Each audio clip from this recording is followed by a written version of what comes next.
काम पडलं का. गुजरातचा आहे माझा मुलगा तो. आणि तो मला राजकुमारीच मा म्हणते. त्याला आई नाही आहे लहानपणापासून. आणि त्याने मला खूप जीव लावला, एवढा जीव लावला का मी त्याच्यावर एवढा जीव लावते माहीत आहे. एवढा जीव त्याचं नाव माझ्या तोंडात आलं का मी रडते. एवढा जीव लावते मी त्याला. कधी रागानं बोलून, कधी रागीन त्याला, पण मला त्याचा राग कधीच नाही येत, कधीच नाही. मी त्याला उलटी सॉरी म्हणते. काल आलता ना तो, पहिला दिवस आहे काल आलता 2-3 महिन्याबाद लाईव्हवर. मग आणि सकाळी आला, मी कपडे धुत होती, मी लाईव्ह ओपन केला, त्याच्या कमेंटी पडल्या मा मा मा मा. माझं काही लाईव्हवर लक्षच नाही. मग रागाच्या कमेंटी पडल्या.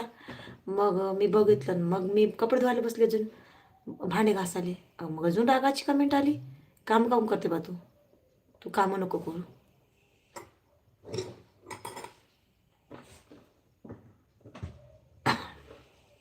जे हे आय डी ना त्याला मी गोलू म्हणते. आम्ही एकामेकाला, तो मला, मी त्याला गोलू म्हणते, तो मला मोलू म्हणते. आम्ही असंच म्हणतो, गोलू आणि मोलू.